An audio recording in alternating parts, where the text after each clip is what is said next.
윤석열 대통령이 22일 서해수호의 날 기념식에 참석해 목숨 바쳐 대한민국을 지켜낸 영웅들께 경의를 표한다며 북한이 무모한 도발을 감행한다면 반드시 더 큰 대가를 치를 것이라고 강조하고 정부와 군은 어떠한 북한의 도발과 위협에도 한 걸음도 물러서지 않겠다고 말했습니다. 정부는 25일부터 전국 약 60개 의료기관에 군의관 100명과 공중보건의사 100명을 추가로 파견합니다. 파견 기간은 한 달로 앞서 투입한 213명까지 더하면 모두 413명에 달합니다. 6.25 무공훈장 찾아주기 조서단이 나라를 지키기 위해 온몸을 바친 2만 9천여 명의 호국 영웅들의 명예를 되찾아주기 위한 노력을 이어가고 있습니다. 조서단은 2027년까지 완료를 목표로 활동 중인데 올해 두 번째로 진행된 수요 행사 소식 전해드립니다.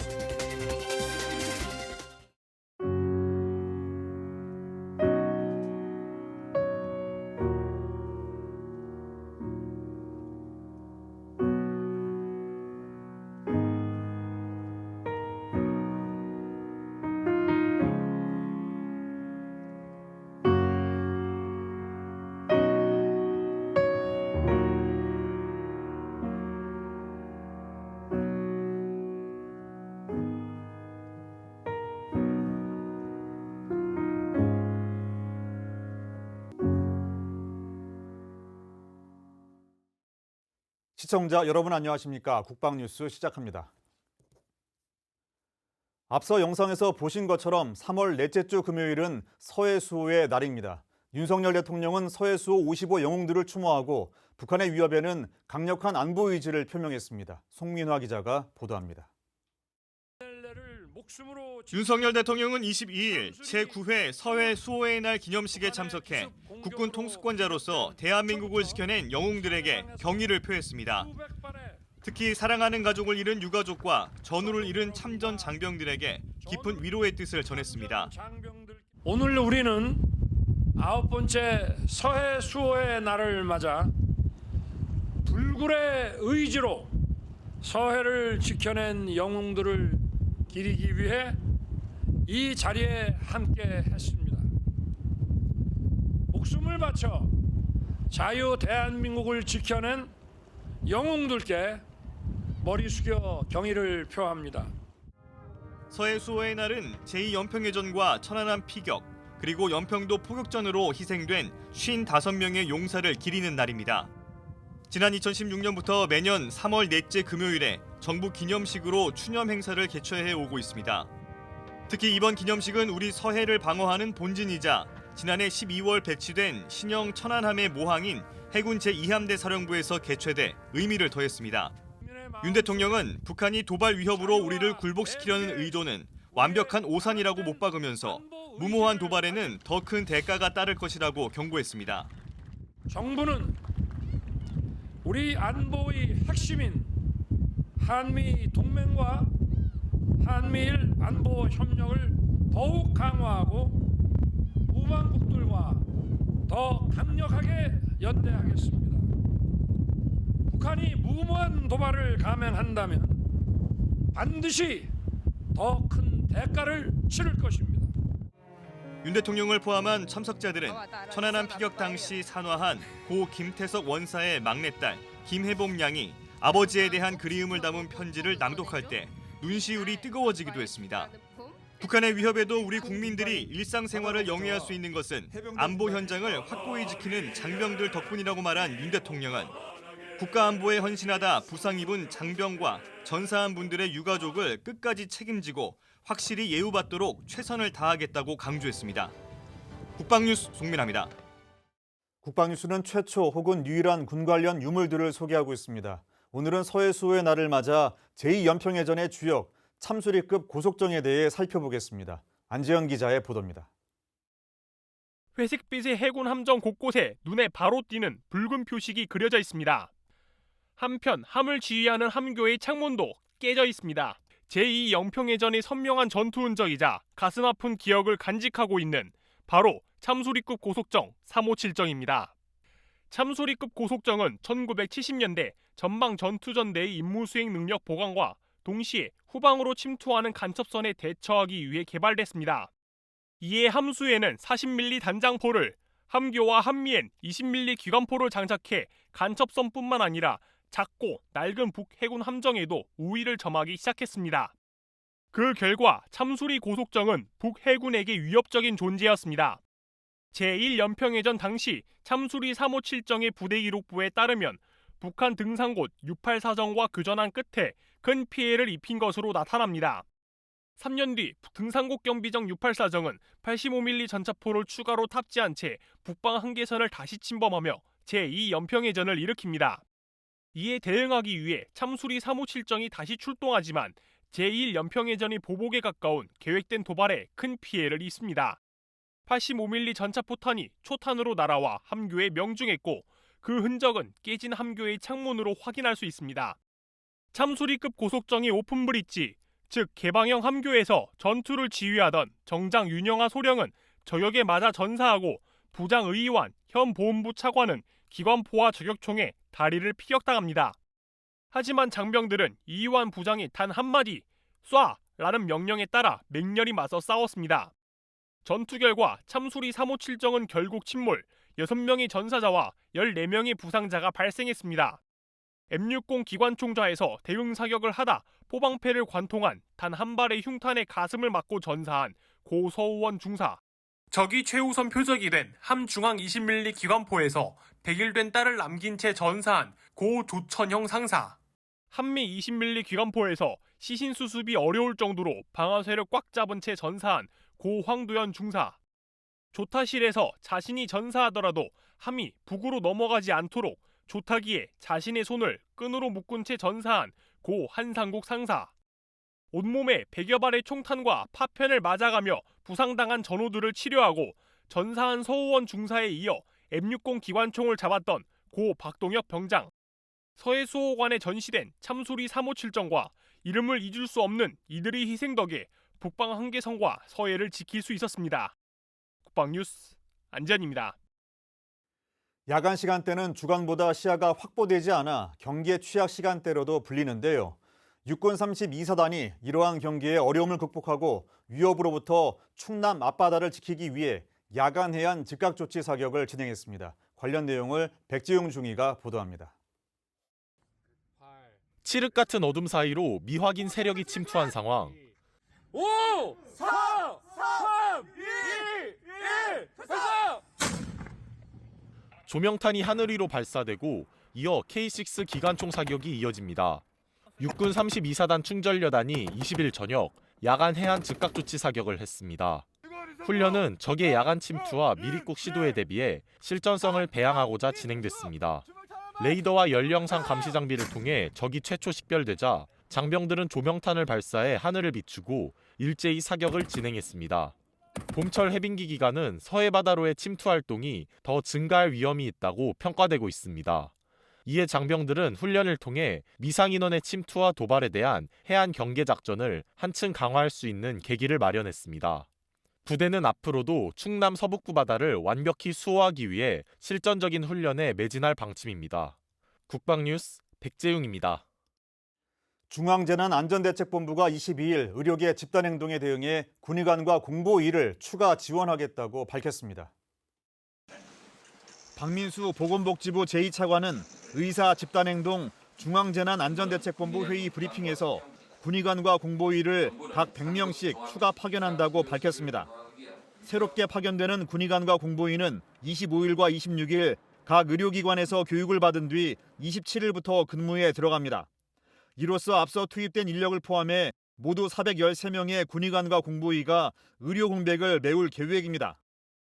미 의회에서 주한미군 유지를 강조했던 폴 러케모라 주한미군 사령관이 한반도 전시작전권 전환 문제와 관련해 완료의 궤도에 있다고도 밝혔습니다.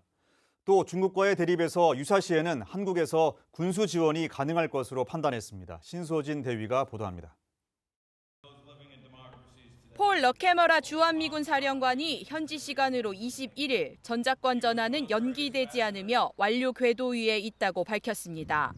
그러면서 전작권 전환은 시간이 아닌 조건에 기반해 있고 노력하고 있다고 덧붙였습니다. 또 거리가 먼 인도태평양이 군수품 지원의 약점이 될 수 있다는 지적에 한국은 군수품 생산 능력이 있는 선진국이라고 말했습니다. 그러면서 군수 지원 측면에서 다양한 방법을 모색하고 있다며 전시에 하늘과 바다의 커뮤니케이션 라인을 열어둬야 한다고 강조했습니다. 이 밖에도 러케머라 사령관은 한국과 일본의 실존적 위협은 2차 세계대전 때의 일제가 아니라 핵무기를 가진 북한이라며 한미일 3국 안보 협력을 강조했습니다. 국방뉴스 신소진입니다. 한국형 초음속 전투기 KF-21 보라매의 첫 생산량이 40대로 결정됐습니다. 정조 대왕함에는 탄도 유도탄이 탑재됩니다. 김효진 기자가 전합니다.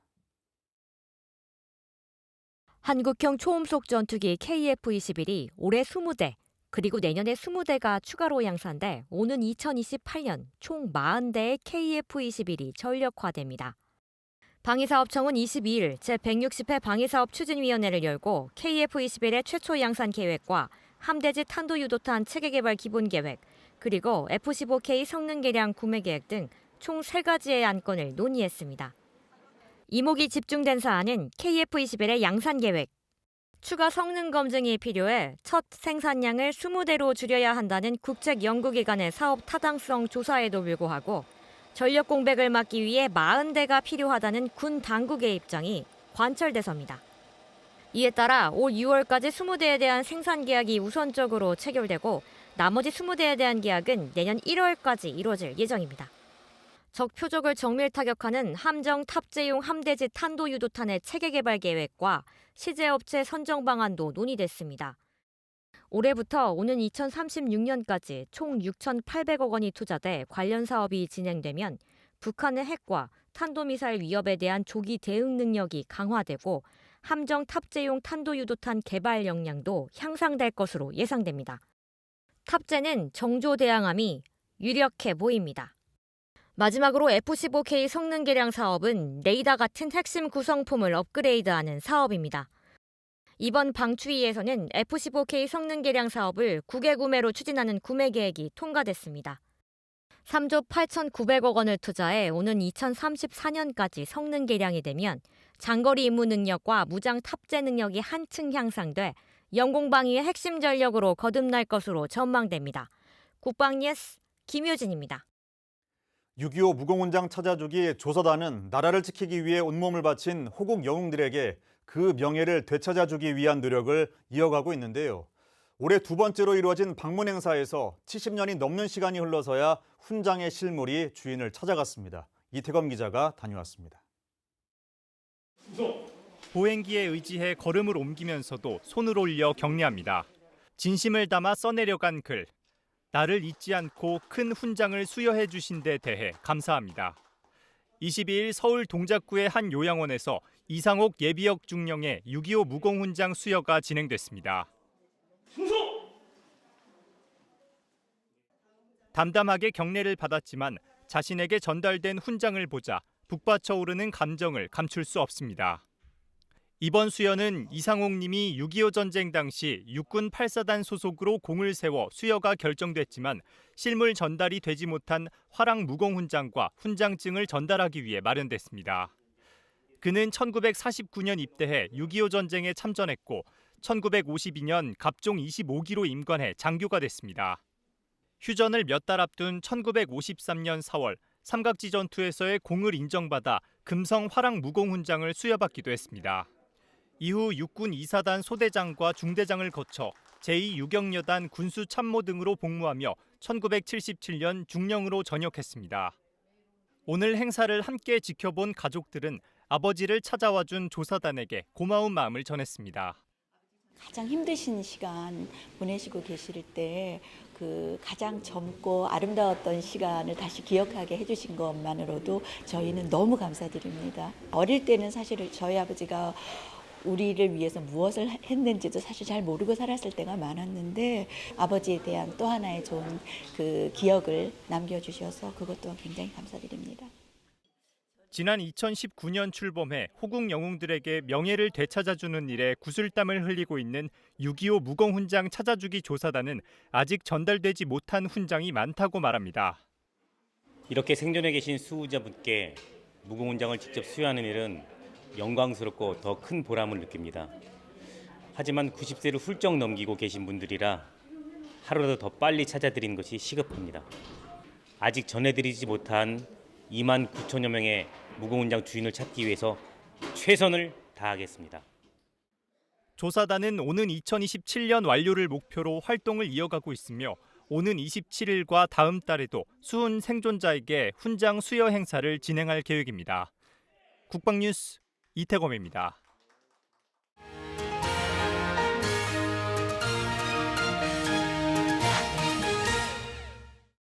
이번 순서는 자세한 뉴스바바입니다. 지난 14일 방위사업청은 함대공 유도탄-2 체계 개발 사업을 추진한다고 밝혔습니다.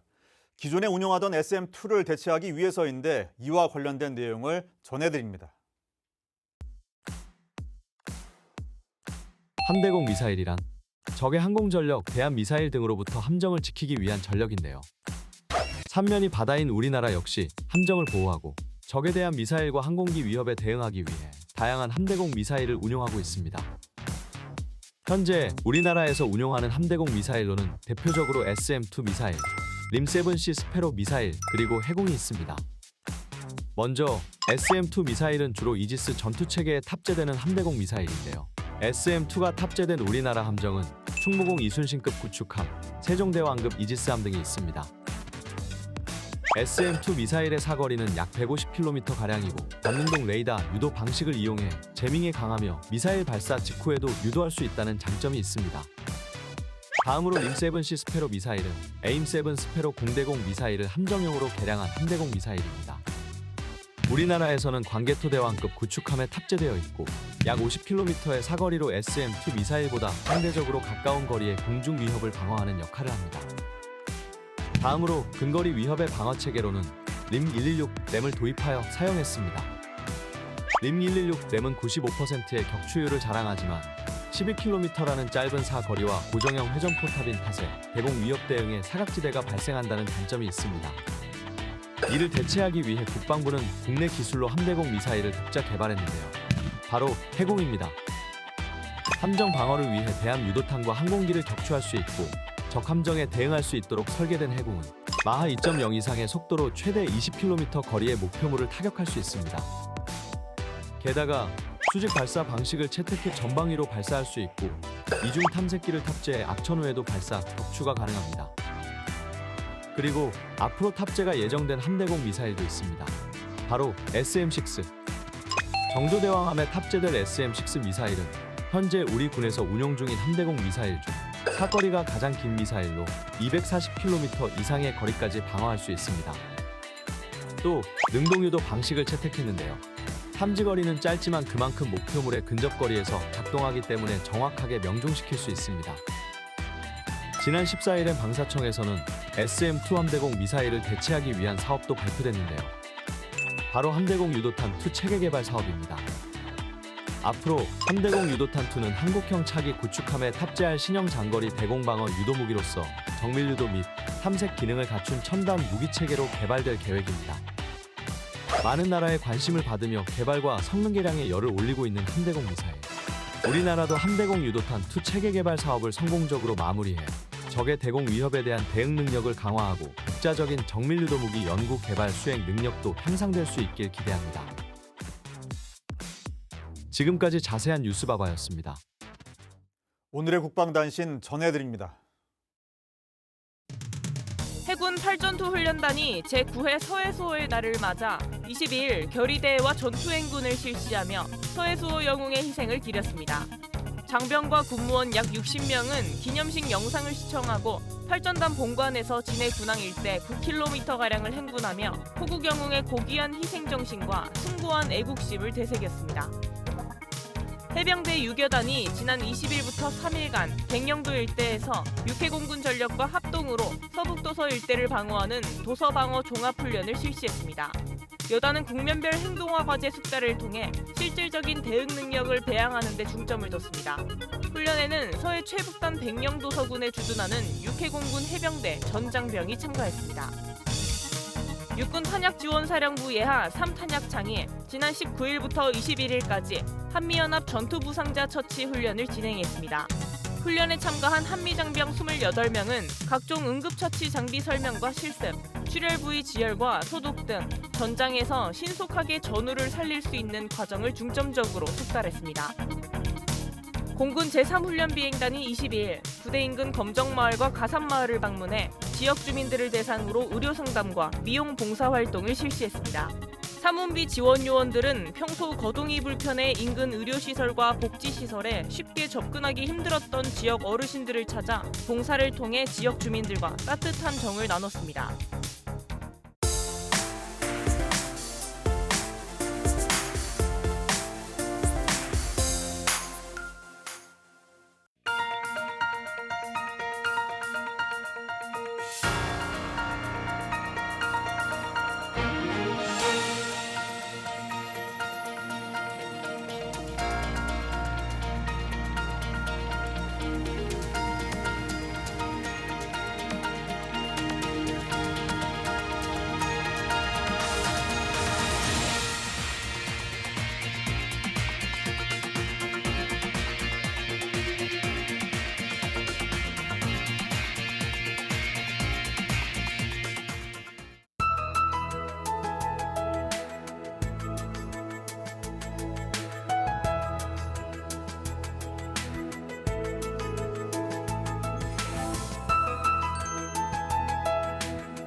주말을 앞두고 새벽에 전국에 요란한 봄비가 한 차례 지나갈 텐데요. 자세한 날씨 알아보겠습니다. 오후가 되면서 하늘빛이 잔뜩 흐려졌습니다. 현재 서쪽 곳곳에는 약하게 비가 내리고 있는데요. 밤이면 전국으로 비가 확대가 되겠습니다. 특히 밤 사이에 중부지방을 중심으로 세찬 비와 함께 벼락과 돌풍이 동반될 수 있겠습니다. 이 비는 내일 새벽까지 이어지다가 대부분 그치겠고요. 내일은 맑은 하늘이 예상됩니다. 한편 기온은 나날이 오르고 있는데요. 주말인 내일 한낮에 서울이 17도, 일요일에는 무려 21도까지 오르면서 4월 하순에 해당하는 날씨를 보이겠습니다. 자세한 기온 살펴보시면 내일 아침 최저기온 서울은 7도, 대구는 11도로 출발을 하고요. 한낮에는 서울이 17도, 원주 19도, 대구는 22도까지 오르겠습니다. 다음 주 월요일과 화요일 사이에 또 한 차례 전국에 비 예보가 들어 있습니다. 이상 공군 기상단 제공 기상정보였습니다. 서해 수호의 날이 올해로 9번째를 맞았습니다. 윤석열 대통령은 해군 이함대 사령부에서 열린 기념식에서 정부와 군은 어떠한 북한의 도발과 위협에도 결코 한 걸음도 물러서지 않을 것이라면서 북한이 도발과 위협으로 굴복시킬 수 있다고 생각한다면 완벽한 오산이라고 강력하게 경고했습니다. 끊임없는 북한의 핵미사일 도발 위협 속에 올해 서해 수호의 날은 철통 같은 대비태세와 압도적인 대응 방침을 더욱 확실하게 확인하는 기회가 아니었나 생각됩니다. 다시 한번 서해 수호 55 영웅들의 희생에 머리 숙여 경의를 표하며 매년마다 영웅들의 숭고한 뜻과 정신을 가슴 깊이 되새기는 소중한 시간이 되었으면 좋겠습니다. 국방뉴스를 마칩니다. 감사합니다.